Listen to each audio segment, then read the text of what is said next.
Something ignorant happened, which means that someone ignorant has a firearm and doesn't know what they're doing with it, and that's terrifying. A bullet pierces through an apartment window and inside a family with a small child sleeping. And now this window is a reminder of a traumatizing night that is getting more frustrating by the day. The vaccination efforts in Indiana's rural communities. We are looking into what is being done to provide vaccine access to those in less populated areas and how you can easily find a site to get the shot. It's a very important role in my life. Like, if I didn't have this in my case, I don't know what I would do. A community center providing a safe place for children to learn and play.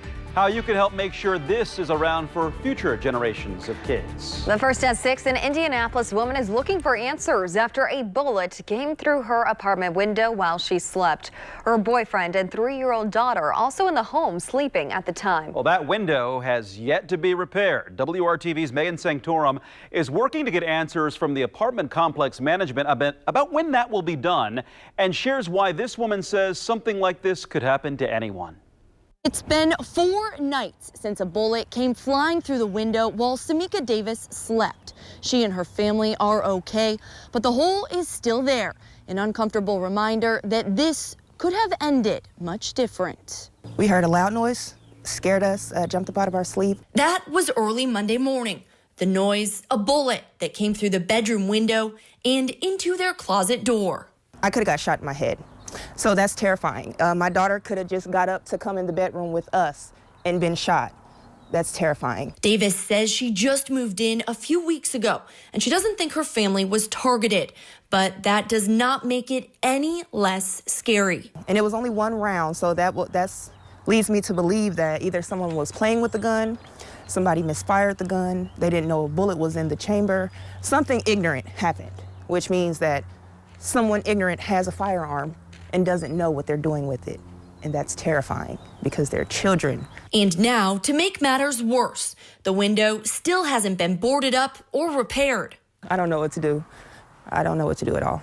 So I talked to the manager of this apartment complex. She told me she was aware of a police investigation, but refused to answer any additional questions or tell me when the window would be fixed. So I took Davis's concerns to the corporate office.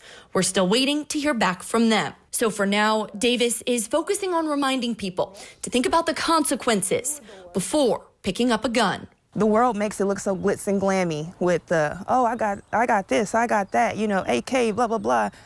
But they don't process the real reality that comes behind it until it already happened. And we wait until it's too late to have feelings for it when we know what's going to happen before it happens. So it's like, why can we not process those feelings before it happens? It's ridiculous. What if my daughter lost her life because somebody was playing with a gun at 3 o'clock in the morning? Working for you, Megan Sanctorum, WRTV. As we mentioned, we left voicemails and email messages for the corporate management office, which is located in Georgia, but we have not yet heard back. We'll keep working to get answers for Davis as to when her window will be replaced and why it hasn't been already. If you have any questions about renters' rights in Indiana, what you're entitled to as a tenant, we have found that information from the state of Indiana for you. It's a 3-page document on the state's website, in.gov. We have a link directly to this document. It's in the story at our website, which is WRTV.com. You can also access this by using the WRTV app. I'm really excited. It's been a long wait, but I'm excited to have it done and hopefully return to some sense of normalcy pretty soon here. The effort to vaccinate Hoosiers is growing, and today was the first day of another mass vaccination clinic in our area that could help get more shots into the arms of college students and people in rural communities. WRTV's Stephanie Wade shows us the effort in Greencastle. Very easy, walked right in. I think I've been here for all of 5 minutes. It was super easy. I mean, I just woke up maybe 45 minutes ago, walked in here. All day Friday, vaccines are being given out on the campus of DePauw University. We were always kind of like wondering for the past couple months if it was going to happen on campus or we were going to have to go somewhere else. And we got an email maybe a week ago saying that this was happening. In partnership with the Putnam County Health Department and Hendricks Regional Health, they're vaccinating nearly 1,900 people in one day. over 1,800 appointments opened up, and within 8 hours they were full. So that tells me that Hoosiers are still wanting to get vaccinated. The health department saying they haven't seen as much resistance to the vaccine as reported in other rural areas across the country. We have not seen that at all. Our appointments have consistently remained booked for 2 to 3 and sometimes even 4 weeks out in advance. People are excited about this vaccine. They know it's a safe vaccine. Putnam County, I think we had a great force in the very beginning of folks that wanted it. We've seen the numbers for Putnam County kind of stagger off a little bit. I don't know if that's because appointments are being filled by people from out of county and they can't get in. The 100 volunteers and healthcare workers helping out today, administering the one-shot Johnson & Johnson vaccine. We're tired. We've worked hard for a year. I know that the public is tired of COVID. Everyone's tired of COVID. But this is the way that we're going to be able to beat it right now, is by herd immunity, by vaccinating. The way I think about it is the more people that are vaccinated, the quicker that this country, or at least me speaking from just being on campus, the sooner my campus can open back up and we can kind of get back to what semi-normal life will look like. Yeah, you might have a few side effects from this shot, but I think in the long run it's only going to benefit everyone, and sometimes you got to take a step back and think of other people around you. Stephanie Wade, WRTV. The clinic runs until 8 p.m. at DePauw's Lilly Center at 1 East Olive Street. DePauw University officials are encouraging all of their students to get the vaccine, but like other colleges in Indiana, they are not requiring one. To find a vaccine clinic near you anywhere in Indiana, go to the website ourshot.in.gov. Click on this red bar at the top of the page, and a map showing vaccination sites in each county will pop up. You can also scroll down and find this link showing you a written list of vaccine clinics by county. If you are 16 and older, you can also make a vaccine appointment at ourshot.in.gov or by dialing 211. And the mass vaccination clinic at Indianapolis Motor Speedway is still going on this evening. This is a live look from our Pagoda camera. It runs until 7 p.m. And another day of shots at IMS is happening tomorrow from 9 a.m. to 7 p.m. It is important to note, you cannot just show up and get vaccinated. You must be registered to get the shot at the Speedway. And IMS is giving out the 1-dose Johnson & Johnson vaccine only. After tomorrow, Indianapolis Motor Speedway will hold more Johnson & Johnson vaccine clinics this month. It will also do so from April 13th to the 18th and again from April 24th to the 30th. Yeah, remember, you must sign up first before you can get a vaccine at IMS. Meantime, the Indianapolis Colts and Meyer will host a COVID-19 vaccination clinic at Lucas Oil Stadium in late April. The Colts and Meyer announced today the free clinic will be available to Indiana residents 18 years old and older on April 23rd and 24th. The first dose of the Moderna vaccine would be administered at the stadium. Second doses will be given at the stadium on May 21st and 22nd. The vaccine supply is limited to 4,000 doses over both days in April, and appointments will be scheduled on a first-come, first-served basis. People wanting to secure an appointment will be required to pre-register by texting COLTS to 75049. Or you can visit colts.com/vaccine. You must pre-register by 4 p.m. on April 19th. Registering, by the way, is not the same as scheduling an appointment and means a person will be eligible to receive an invitation to reserve a time to receive the vaccination. Registration for the clinic is not available through the state's vaccination website either. Now to a call to action tonight. A Northside Community Center that serves a safe place for children to learn and work needs help reaching a huge goal. The MLK Center is raising money for renovations in order to expand and upgrade their building that is at full capacity. WRTV's Nicole Griffin shows us the role the center plays for children in our community and how you can help. Jayla Gibson was 11 years old when she started coming to the MLK Center. When I first came here, I just didn't like talking to people. Now at 14, she comes every day, spending time in the after-school program and the Teen Tech Center. It has actually helped me a lot. I usually didn't do my work because I didn't understand it. The Crispus Attucks freshman says her grades are improving, and the center is a place where she doesn't feel judged. If I didn't have this MLK Center, I don't know what I would do. It just changed my life a lot. It's like when my mama died, I started my mama had passed away and I didn't know how to control my anger.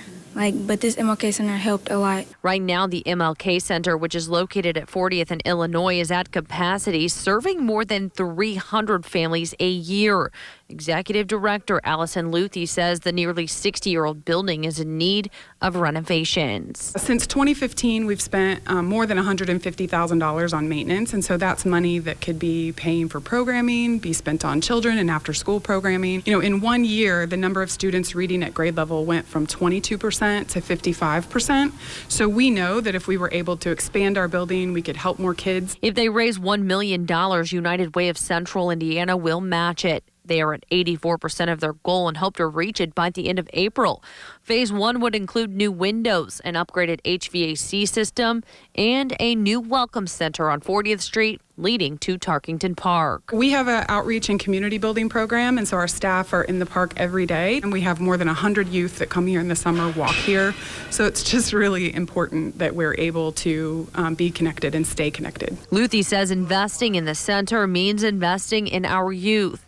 97% of the teens in the Tarkington Teen Work Crew have avoided arrest, gained job readiness, and conflict management skills.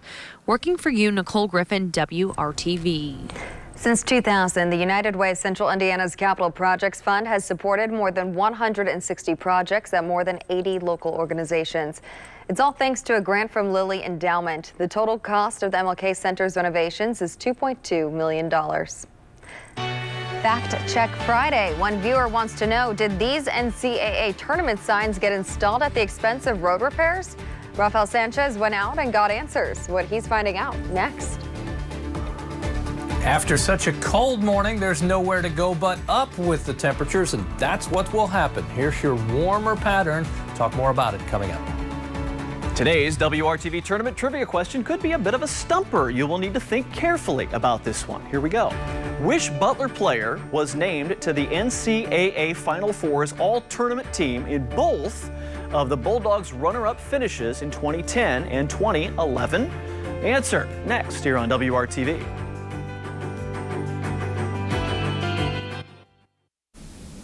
Right now. Before the break, we revealed the WRTV tournament trivia question.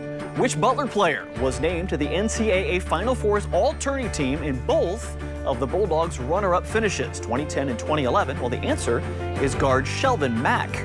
If you remember, the 2010 Butler team had Mack, Gordon Hayward, and Matt Howard. After that season, Hayward went to the NBA. So Mack and Howard led the Bulldogs back to the national title game in 2011.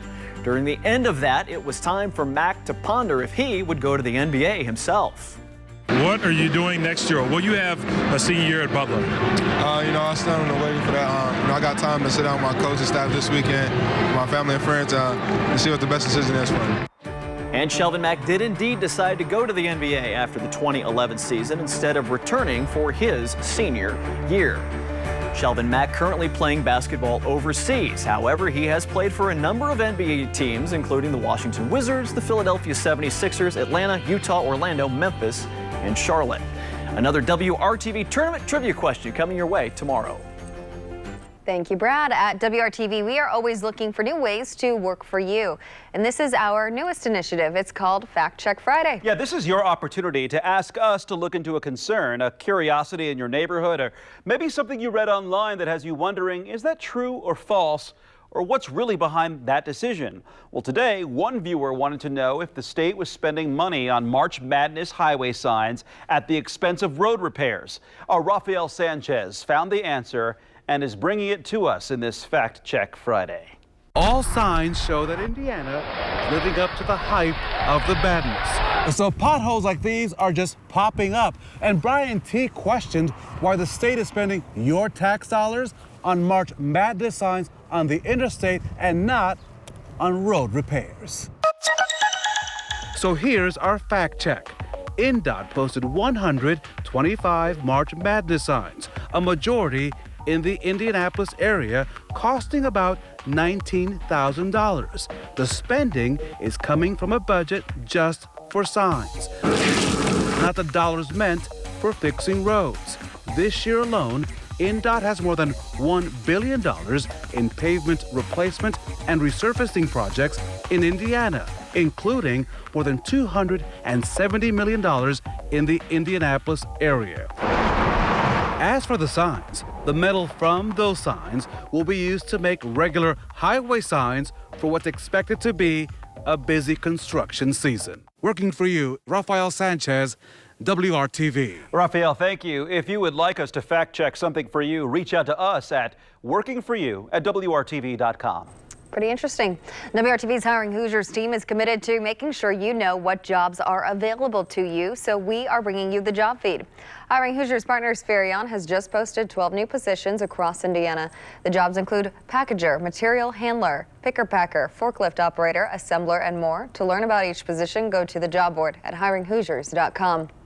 Indiana Mentor needs direct support professionals. You would provide care and support to individuals with disabilities. We have more information on the Hiring Hoosiers Facebook page. Warmer temperatures and the first weekend of April will come together nicely. More details on that. Temperatures were close to record levels this morning, not quite there. We hit 22 in Indy. The record was 20. 49 is the temperature in Indianapolis right now. Warmest I can find, 53 in Lafayette, 52 in Bedford, and then kind of a Bermuda Triangle of 50-degree temperatures. Sullivan, Terre Haute, and also Bloomington. Well, as we look at the radar, no reason really to check the radar because there's not a cloud in the sky anywhere in the Midwest. You have to go up into the upper Mississippi Valley. A big blue H will ensure great weather the next few days. The air is very dry, humidity low. We won't see a lot in the way of cloud cover. As we're on the backside of the area of high pressure now, the wind will change directions, and that will send our temperatures above average for this time of the year. The entire 7-day forecast carries temperatures above the average high of 59. More importantly, we bring the two together, mild temperatures and dry conditions for a great Easter weekend.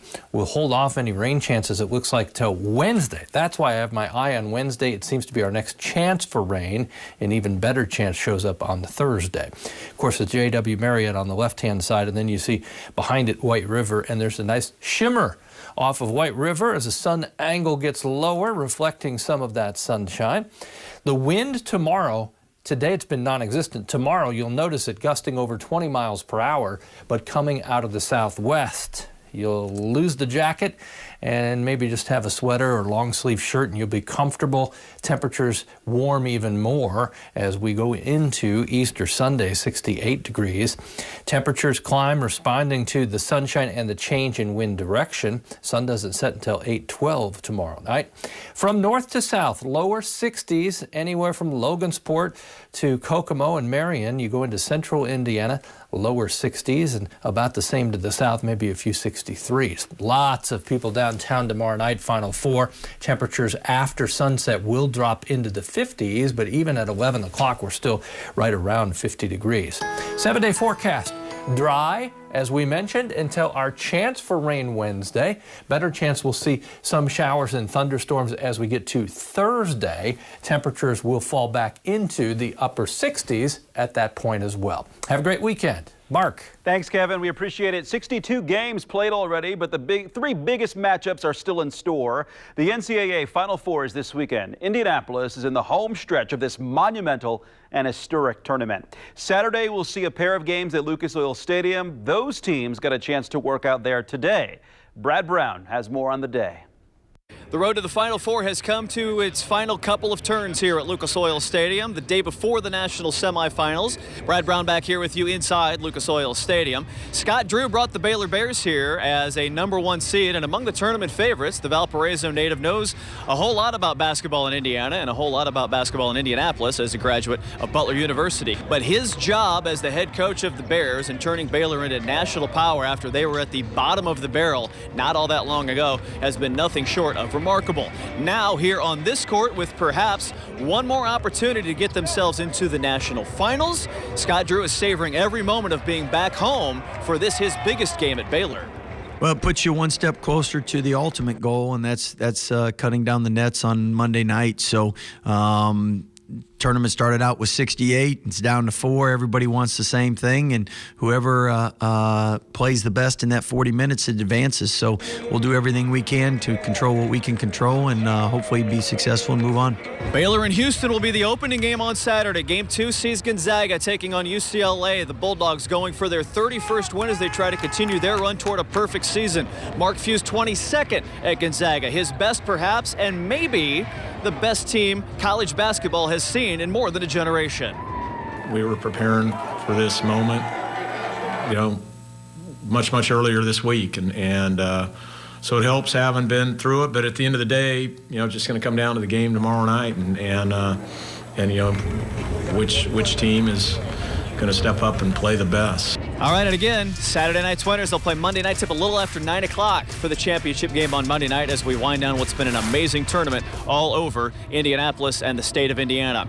Some breaking news this afternoon out of Bloomington. Trace Jackson Davis will be returning to Indiana University. He was about the only big bright spot for the Hoosiers in 2021, but he will come back and make a go at it with Coach Mike Woodson and his new staff in Bloomington. I believe what we have here is something special, and I want to be one of the reasons why. I don't want to be someone who ran away when it was tough. But it's really all in all, it's just I believe in Coach Woodson and I believe in the tradition of Indiana basketball. I know we can get it back.